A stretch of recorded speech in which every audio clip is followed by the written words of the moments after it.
Aleluia. Abra sua Bíblia, por gentileza, na carta de Paulo aos Colossenses, capítulo 4.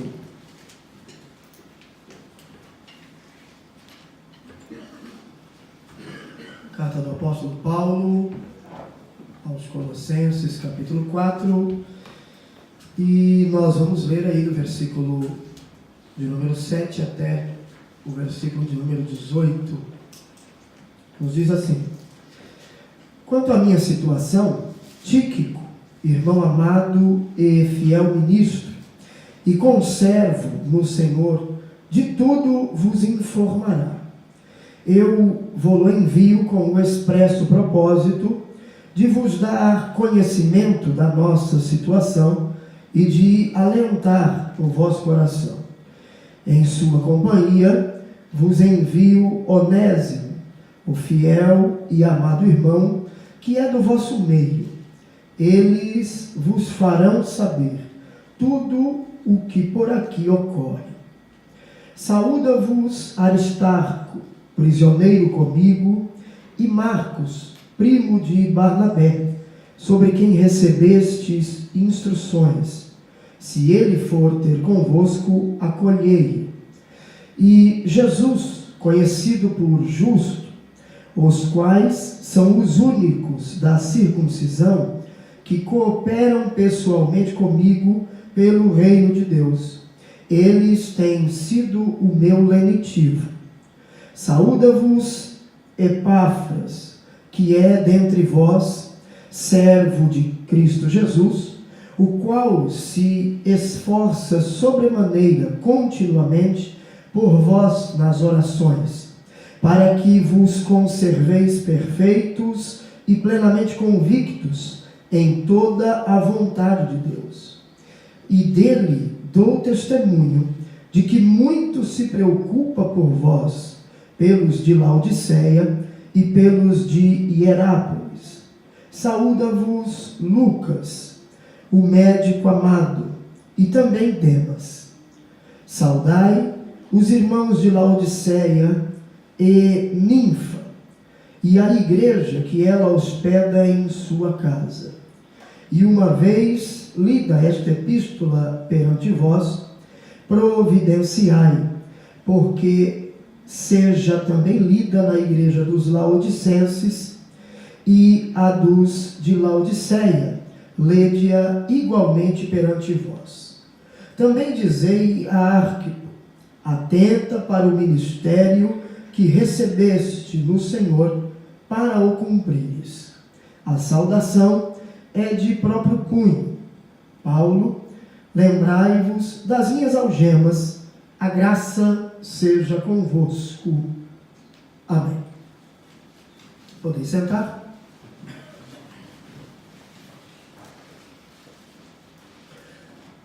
Queridos, nós já estamos, como falei, partindo para o encerramento desta carta, e nestes últimos versículos deste capítulo 4, Paulo, ele lista um grupo de pessoas que, de forma direta ou indireta, contribuíram para que ele pudesse desenvolver o ministério que havia recebido de Deus.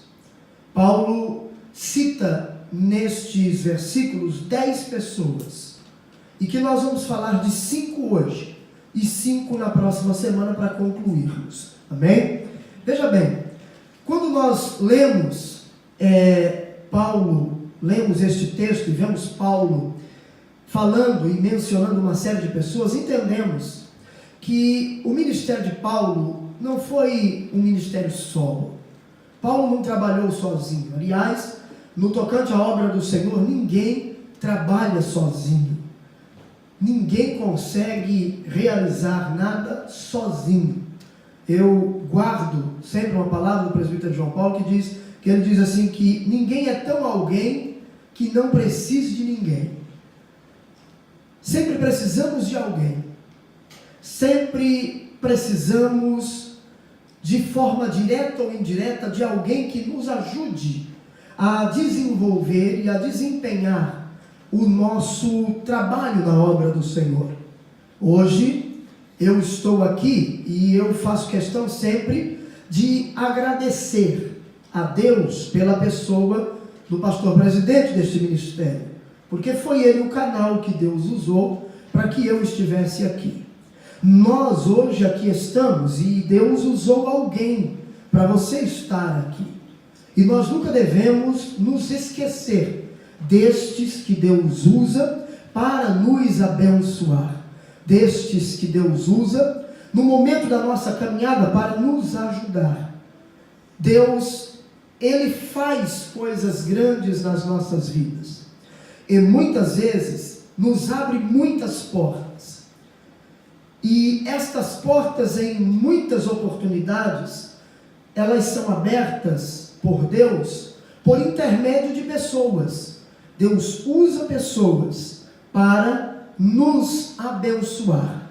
Um grande amigo também diz que quando Deus quer nos abençoar, Ele não nos dá coisas, Ele nos apresenta amigos. No ministério de Paulo, Deus lhe apresentou amigos. No ministério de Paulo, tiveram pessoas que se esforçaram com ele. E nesta carta, ele cita 10 pessoas que contribuíram. E que nós vamos falar um pouco sobre algumas delas, ou sobre estas 10. Hoje falaremos sobre 5. Amém? Veja o versículo 7 e 8. Paulo vai mencionar a pessoa de Tíquico. E ele diz: quanto à minha situação, Tíquico, irmão amado e fiel ministro, e conservo no Senhor, de tudo vos informará. Eu vou-lo envio com o expresso propósito de vos dar conhecimento da nossa situação e de alentar o vosso coração. Paulo fala de Tíquico. E quando nós olhamos um breve relato sobre a vida deste cooperador, deste homem de Deus que auxiliou Paulo, nós encontramos Tíquico como sendo um dos portadores da carta que Paulo envia aos cristãos em Éfeso. Efésios, capítulo 6, versículo 21, Paulo vai mencionar a pessoa de Tíquico. E também, como lemos nesta carta e nestes versículos 7 e 8, além de ter sido um dos portadores da carta aos Efésios, Tíquico também foi um dos portadores da carta de Paulo a esta igreja, a igreja em Colosso. Tíquico e Onésimo também, por certo, foram os portadores, levaram a carta que Paulo escreve a Filemon. E também ele esteve enviado por Paulo em Creta e esteve também em Éfeso, como nós vemos Paulo citar na sua segunda carta a Timóteo, capítulo 4 e o versículo 12. Ele diz: enviei Tíquico a Éfeso. Agora, Paulo cita algumas características deste homem. Paulo, nestes 2 versículos, cita algumas características importantes na vida de Tíquico, que fazia com que ele fosse um homem diferente. Veja bem, Paulo ele vai dizer no versículo 7 que Tíquico era um homem amado. Tíquico, irmão amado. Por que Tíquico era amado? Não pelo que ele fazia, mas pela sua pessoa. Paulo diz que Tíquico é um amado irmão. E quando Paulo fala sobre isso, Paulo está dizendo que Tíquico era um tipo de pessoa que tornava a vida das pessoas melhor, ajudava as pessoas. Tíquico era o tipo de pessoa que tinha sempre disposição disposição em abençoar. Era aquela pessoa agradável, sabe aquela pessoa que você, sem razão, você não sabe explicar a razão, mas você gosta de estar perto dela? Você não consegue explicar o motivo, mas você gosta de tê-la perto de você? Essa pessoa era Tíquico. Paulo diz que ele era um irmão amado. Mas Paulo diz ainda que ele era um homem prestativo. Ainda no versículo 7, Paulo vai dizer que ele era um fiel ministro. Paulo vai dizer que ele era um diácono, um servidor íntegro. Era alguém que tinha o prazer de servir, que estava sempre pronto a ajudar alguém, sempre disposto a fazer alguma coisa para facilitar a vida das pessoas, para ajudar as pessoas. Tíquico, ele tinha a disposição em servir e não ser servido. Mas Paulo fala mais uma característica desse homem. Paulo diz que ele era um homem que trabalhava em equipe. Paulo diz que além dele ser um fiel ministro, ele também era conservo no Senhor Jesus. E Tíquico era aquela pessoa que tinha prazer não só de servir a Jesus, mas dentro deste seu trabalho de servir a Cristo, ele tinha prazer em servir os outros. Sabe, aquela pessoa que você não precisa pedir, ele tem disposição para fazer. É aquela pessoa que Paulo poderia estar precisando de algo e não precisava pedir para Tíquico fazer. Tíquico, ao prestar atenção e observar a necessidade momentânea de Paulo ou de alguma pessoa, Tíquico automaticamente fazia. É aquela pessoa que faz de forma automática, sem necessidade de alguém dizer que ele tem que fazer. Era Tíquico. Alguém amável, alguém prestativo, alguém que sabia trabalhar em equipe. Tíquico era aquela pessoa que não se preocupava em trazer para si os louros da vitória. Ele fazia questão de trabalhar, de ajudar e ver a vitória ou o irmão ser abençoado.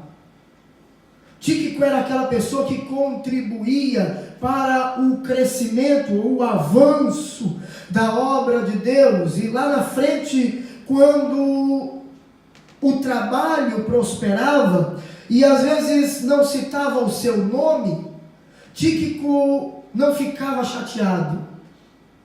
Hoje, infelizmente, a nossa geração, as pessoas têm necessidade de terem os seus nomes citados quando fazem alguma coisa. Tíquico não era assim. Bastava ele ter a consciência tranquila de saber que ele foi participante, que ele contribuiu. Ele tinha prazer em servir tanto a Cristo como aos outros. Tíquico, Paulo ainda diz no versículo 8, que ele era um homem consolador. Veja, eu vou envio com o expresso propósito de vos dar conhecimento da nossa situação e de alentar o vosso coração. Irmão, Tíquico era aquela pessoa que as suas palavras eram como um bálsamo. Ele tinha a palavra certa para a hora certa. Tíquico era aquela pessoa que quando ele abria a boca, ele proferia palavras que curavam, que traziam cura, que trazia esperança,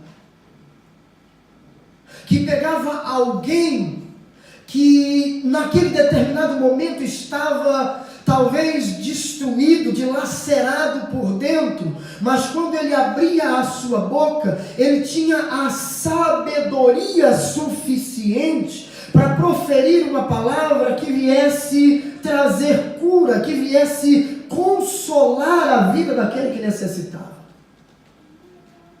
Por isso Paulo menciona, porque muitas vezes na labuta da obra de Deus, nós precisamos ter na nossa equipe pessoas com palavras que curam.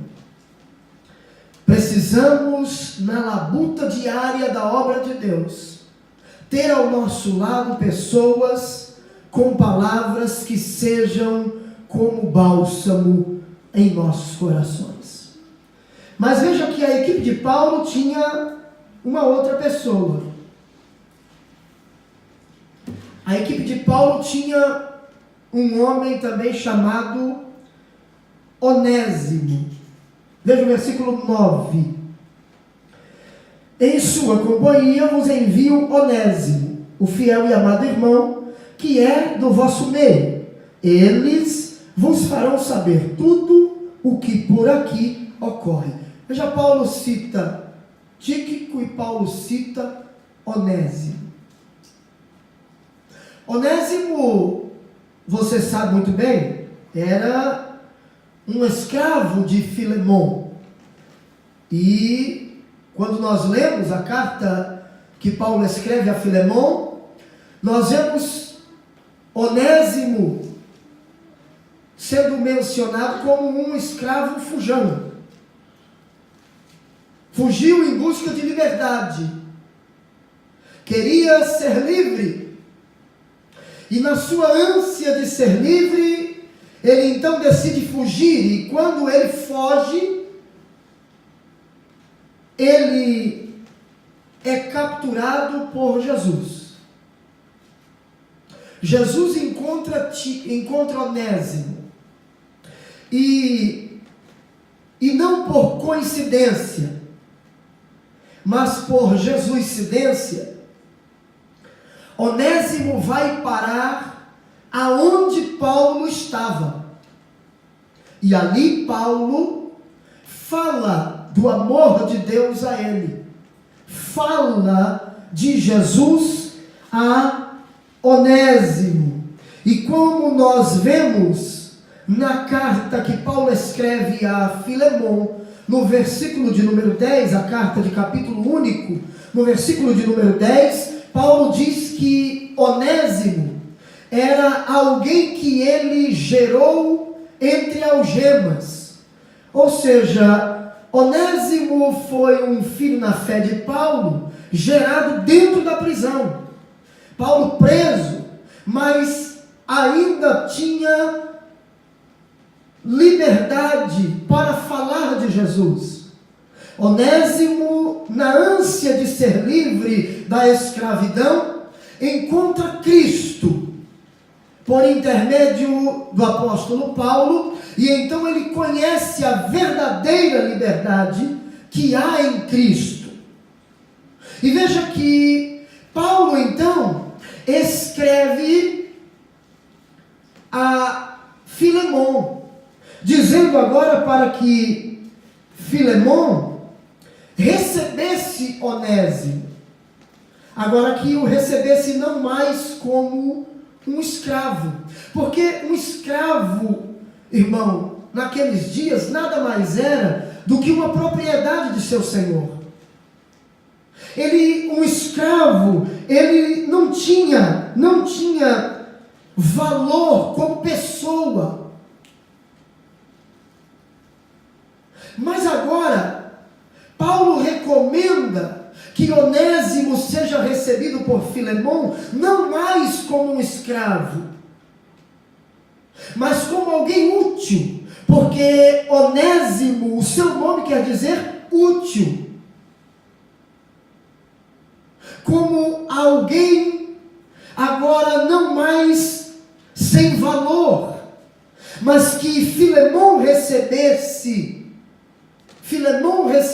Onésimo como um irmão amado, como alguém que lhe seria útil.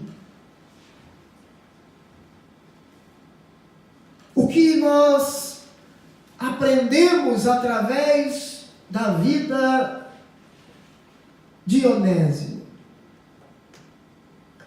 é que nós podemos ir aonde quisermos em busca de liberdade, mas a verdadeira liberdade só se encontra em Jesus Cristo.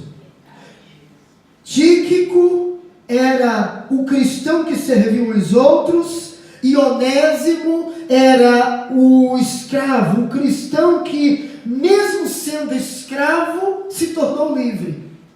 Por quê? Porque conheceu a Cristo. Quando conhecemos a Cristo, somos libertos das amarras do pecado.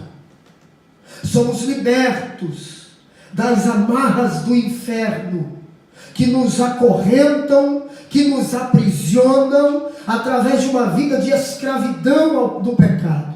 Cristo é o único que pode nos dar liberdade, a liberdade que tanto nós desejamos ter.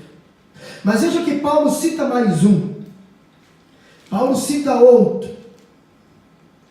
No versículo de número 10, Paulo menciona Aristarco. Saúda-vos Aristarco, prisioneiro comigo. Aristarco, prisioneiro comigo. Irmão, isso aqui é muito interessante. Porque quem é Aristarco? Aristarco é um cristão amigo na tribulação. Aristarco é aquele tipo de pessoa que não abandona o amigo nos momentos difíceis. Aristarco é aquele que esteve com Paulo nos momentos bons, mas esteve com Paulo nos momentos mais difíceis da sua caminhada. Aristarco era de Tessalônica. Atos 20, versículo de número 4, mostra-nos isso. E foi companheiro de prisão de Paulo. Paulo diz: saúda-vos Aristarco, prisioneiro comigo. Paulo estava preso, Aristarco estava com ele. Foi companheiro de Paulo em suas viagens. Nós encontramos um relato sobre a presença de Aristarco com Paulo em Atos 19, versículo de número 29. Quando Paulo passa por um momento muito difícil na cidade de Éfeso, Atos de número 19, Atos capítulo de número 19, do versículo 28 ao 41, quem estava com Paulo? Aristarco. Aristarco estava junto com Paulo. Hoje, o que nós encontramos? Nós encontramos hoje muitas pessoas que dizem ser amigos nossos na caminhada. Mas não se iluda, porque nós conhecemos os verdadeiros amigos, não é nos bons momentos. Nos bons momentos da vida, nós estamos cheios de amigos. Agora, o verdadeiro amigo, nós reconhecemos nos momentos de angústias, nos momentos de aflição. Aristarco provou ser um verdadeiro amigo de Paulo. Por quê? Porque esteve com Paulo nos momentos mais difíceis. Quando Paulo passou por dificuldades, ele olhava para o lado, lá estava Aristarco junto com ele. Aleluia! Que sejamos como este homem, como Aristarco. Ele esteve com Paulo em Roma, Atos capítulo 27, o que significa que no momento do naufrágio de Paulo, que Lucas narra de uma forma muito vívida em Atos 27, Aristarco estava com ele. Capítulo 27, versículo 2 de Atos vai mostrar Aristarco com Paulo. E é nesse capítulo 27 que Lucas narra o naufrágio, em que Paulo orienta a que todos fiquem com ele, e que o Espírito de Deus diz a Paulo que todos quantos estiverem com ele, ninguém iria perecer. Entenda que na nossa caminhada, nas estradas que percorremos na obra de Deus, não encontraremos somente bons momentos, teremos também na caminhada momentos de grandes dificuldades.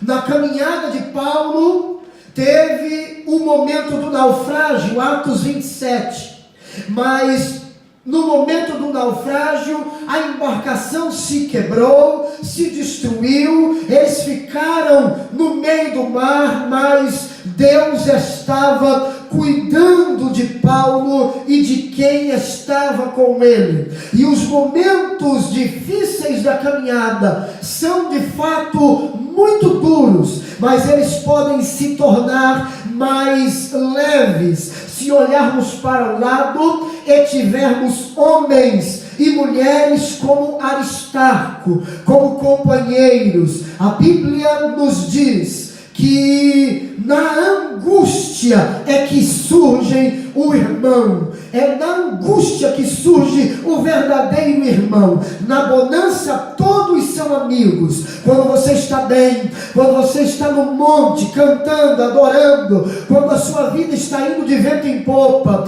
quando você tem muito dinheiro no banco, quando você está lá e nas farras da vida, você tem como ajudar alguém, fazer isso e aquilo por alguém, mas o verdadeiro amigo se manifesta na minha e na sua vida é quando surgem as tempestades no mar da vida, é quando surgem as tempestades que assolam e açoitam a embarcação da nossa vida. É nestas horas que aparecem os verdadeiros amigos. Se surgirem, são verdadeiros. Aqueles que não aparecerem nestes momentos de dificuldade, tenho certeza, nunca foram grandes amigos, nunca foram verdadeiros amigos, melhor dizendo.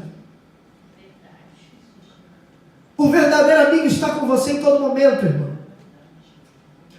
O verdadeiro amigo está com você no momento que você chora. O verdadeiro amigo está com você no momento que você geme. E não só no momento que você se alegra.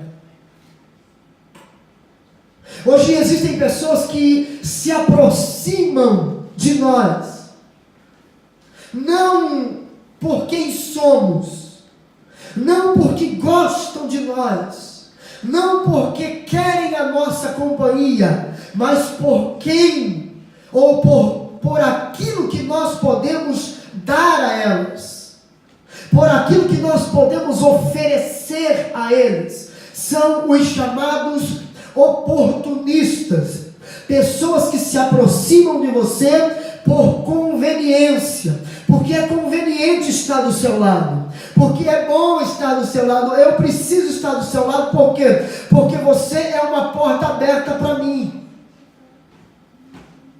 porque você tem alguma coisa para me oferecer. Mas o verdadeiro amigo está do seu lado sem interesse. O verdadeiro amigo te estende a mão sem esperar algo em troca. O verdadeiro amigo está do teu lado quando você chora. O verdadeiro amigo está do teu lado quando você passa por um momento difícil na sua vida, na sua história, na sua existência. Porque momentos difíceis todos nós passamos. E vou repetir, é nesse momento que aparecem os verdadeiros. Aleluia. Mas Paulo cita um outro, ainda no versículo 10, é o quarto. Versículo 10, Paulo diz: saúda-vos Aristarco, prisioneiro comigo, e Marcos, primo de Barnabé, sobre quem recebestes instruções. Se ele for ter convosco, acolhei-o. Se Tíquico é o cristão que serviu os outros, Onésimo é o cristão que, mesmo sendo escravo, se tornou livre, e Aristarco é o cristão amigo na tribulação, quem é Marcos? Marcos é o cristão que resgatou a sua reputação. Porque quando nós olhamos a vida de Marcos, a história, a primeira vez que ele aparece no livro de Atos dos Apóstolos, ele aparece no capítulo 13 de Atos. Esse é João Marcos. Ele era um judeu originário de Jerusalém, tinha uma mãe piedosa, uma mãe por nome de Maria, e era uma mulher, foi ela quem abriu a porta de sua casa para a igreja. Atos 12, Atos capítulo 12, versículo 12. Quando Pedro está preso, Tiago foi morto ao fio da espada e Pedro está preso para ser morto no dia seguinte. E a igreja estava orando. Aonde estava orando a igreja? Na casa de Maria, mãe de João Marcos. João Marcos, no capítulo 13, é aquela pessoa, aquele companheiro de Paulo e Barnabé na primeira viagem missionária. Só que tem um porém. Eu acredito que alguém não avisou Marcos que a obra missionária não era moleza. Eu acho que alguma coisa motivou Marcos a ir com Paulo e Barnabé. Porque quando chega no meio do caminho, no meio da obra, da tarefa, do desenvolvimento da missão, Marcos fala: não, isso aqui não dá para mim não. Isso aqui é difícil. Eu vou embora. E Marcos abandona, literalmente Marcos abandona Barnabé e Saulo, Barnabé e Paulo, e deixa eles lá, e volta para casa. Talvez alguma coisa assustou Marcos nessa missão. Marcos é o exemplo do obreiro imaturo. Marcos é o exemplo do missionário imaturo, daquele que entra, que se envolve com a obra de Deus, mas que ainda é imaturo, que ainda não tem experiência suficiente, que ainda não entendeu que a obra de Deus, ela traz consigo os seus espinhos,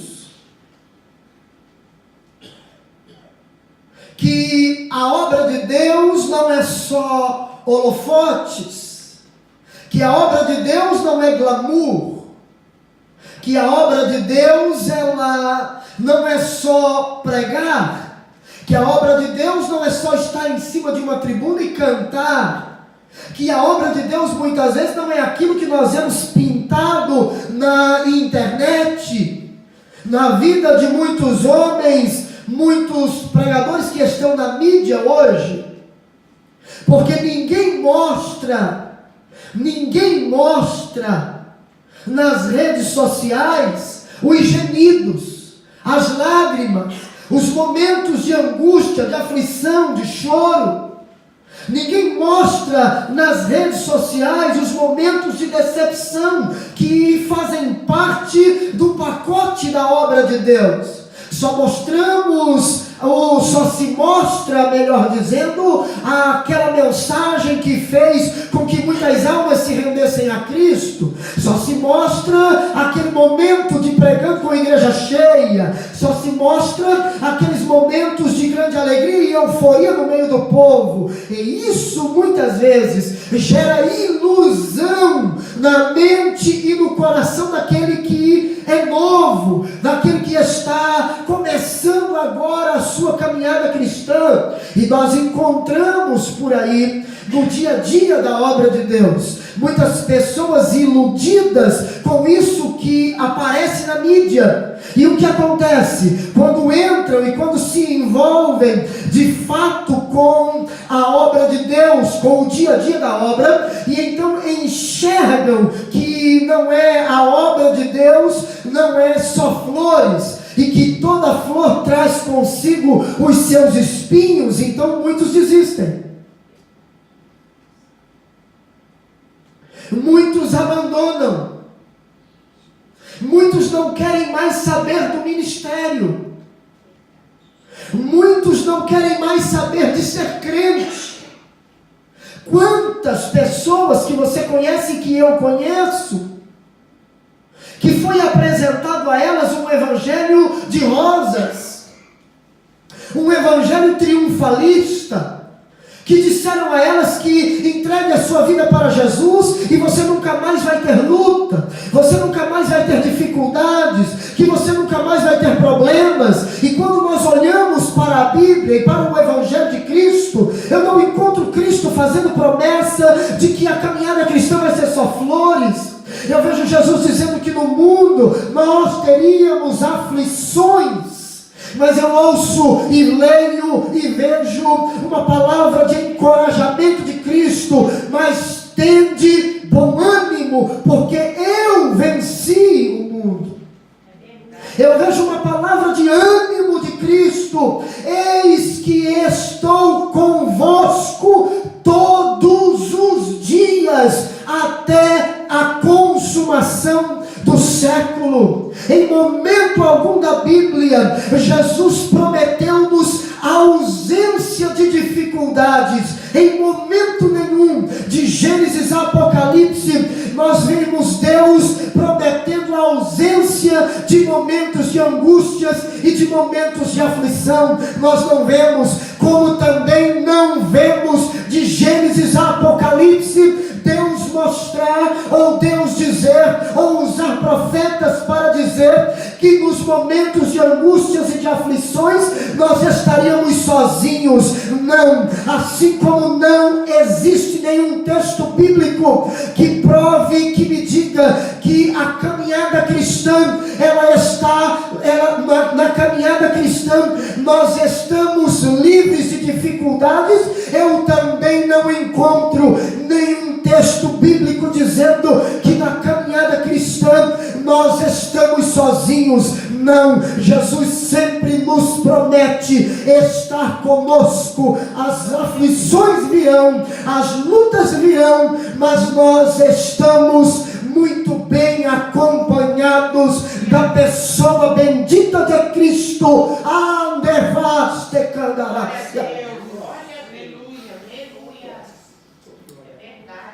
Marcos é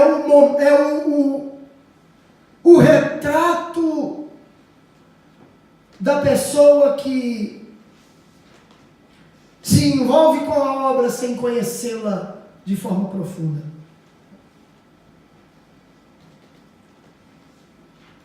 Mas só que tem um porém.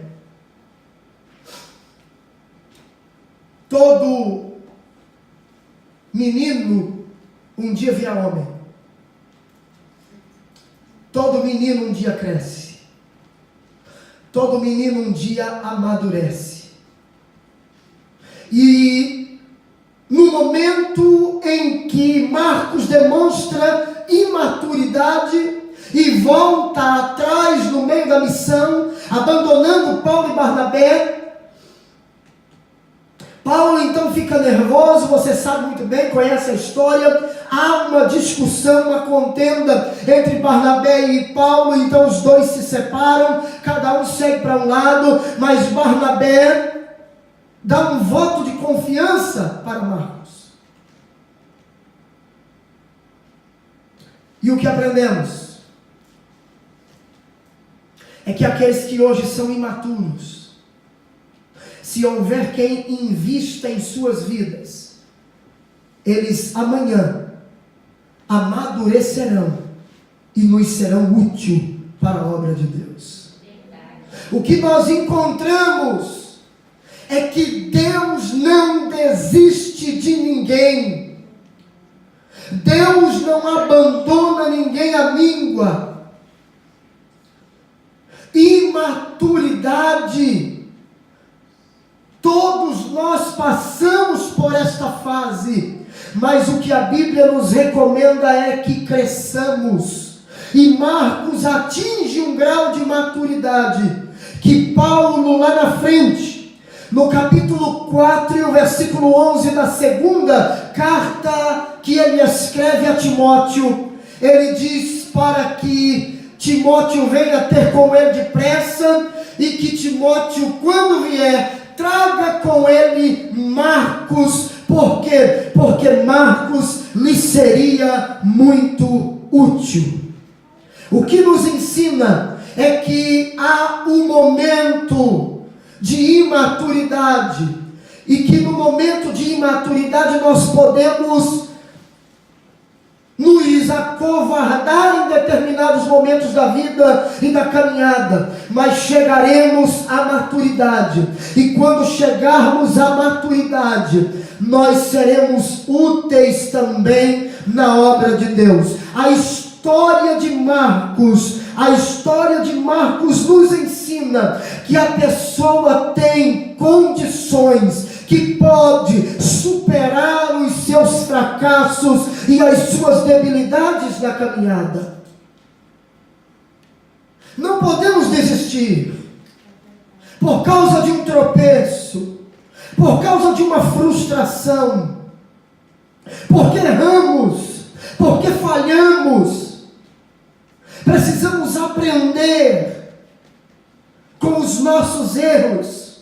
Precisamos aprender com os erros dos outros. Precisamos aprender com os conselhos que nos são dados.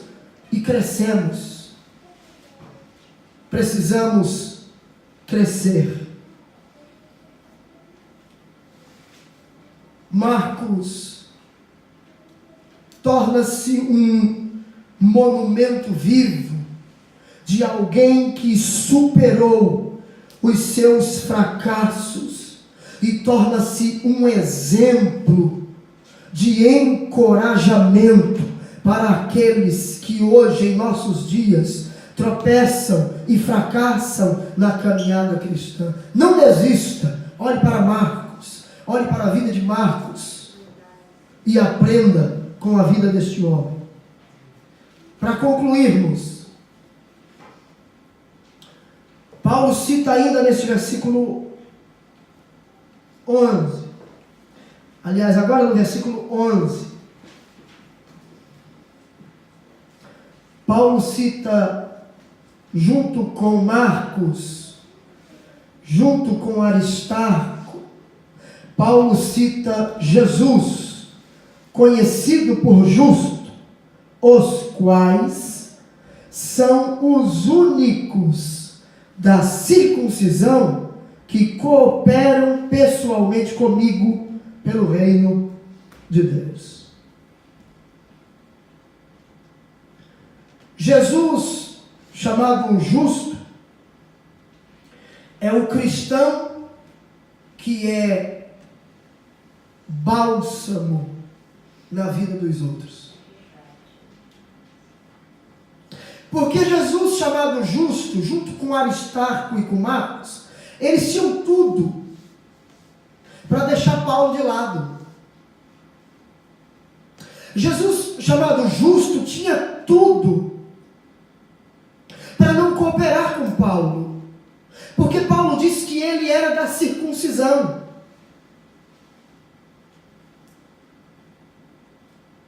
Paulo diz que ele foi um cristão que deixou as fileiras do judaísmo para abraçar o cristianismo. As cerimônias e os rituais do judaísmo não preenchiam a sua alma.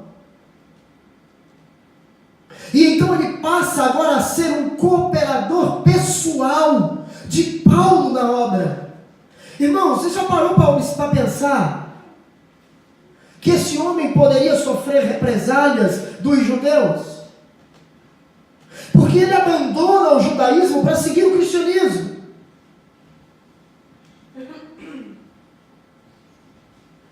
Ele deixa as cerimônias e os rituais do judaísmo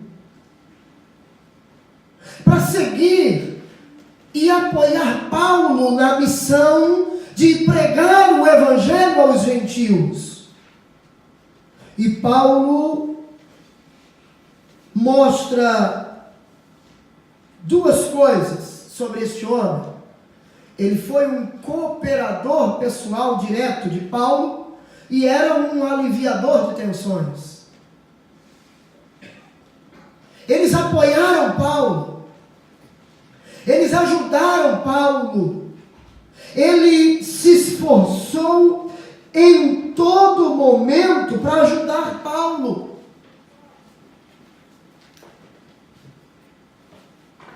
Sabe, queridos, todos nós precisamos de um Jesus chamado justo ao nosso lado. Alguém que não mede consequências para nos ajudar. Jesus, chamado justo, colocou a sua vida em risco para ajudar Paulo na obra. Porque assim como Paulo era perseguido, ele também passou a ser perseguido.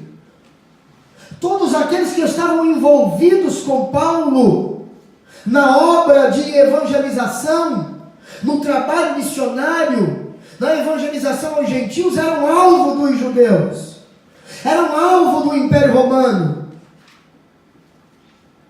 Mas ele não olha para isso. Sabe o retrato que a gente vê hoje? A gente vê hoje um retrato de pessoas na nossa geração. Não são todos, tá? Existem aqueles que não medem consequências para fazer a obra de Deus. Mas hoje poucos são aqueles que querem se sacrificar em benefício ou em prol da causa de Cristo. Nós queremos fazer simplesmente aquilo que está ao alcance do nosso braço. Se tivermos que nos esforçar um pouco mais, já não é interessante para nós.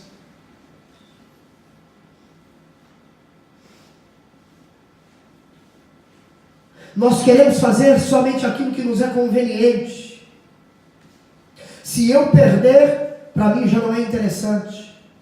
Se eu tiver que perder ou abrir mão de alguma coisa para fazer a obra, já não é interessante para mim. Se a minha vida correr perigo, então, de jeito nenhum.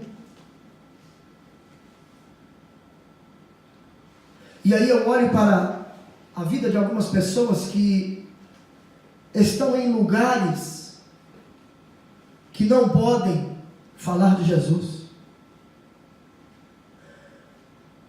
missionários que estão em lugares que não podem pregar abertamente. Outros que não têm um templo aconchegante, agradável como o que nós temos para pregar o Evangelho, mas mesmo assim estão falando de Jesus. Outros que estão em lugares desprovidos de recurso material, de recurso financeiro, mas não veem isso como um empecilho para falar de Jesus. Não medem consequências. Muitos deles colocam até mesmo suas famílias. As famílias sofrem, mas sofrem por uma causa justa, pela causa do Evangelho.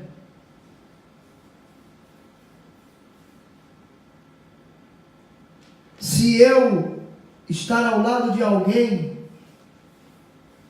me gerar dor e sofrimento, não quero, deixa lá, vou abandonar. Que possamos aprender com a vida destes 5 homens que falamos hoje. Que possamos aprender com a vida de Tíquico, com a vida de Onésimo, com a vida de Aristarco, com a vida de Marcos e com a vida de Jesus, o justo.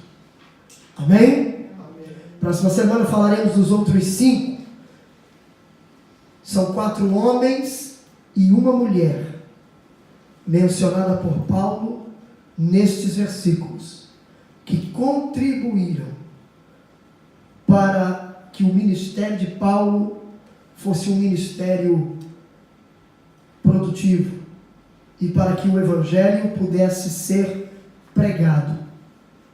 Paulo, aonde ele chegava, Deus sempre tinha pessoas para ajudá-lo no trabalho, na tarefa que Deus o incumbiu de fazer. Não se preocupe, não tenha medo. O que Deus botar na sua mão para fazer, faça, porque sempre terão aqueles que Deus já preparou para serem ombro amigo para você nesta caminhada. Amém? Nos coloquemos de pé.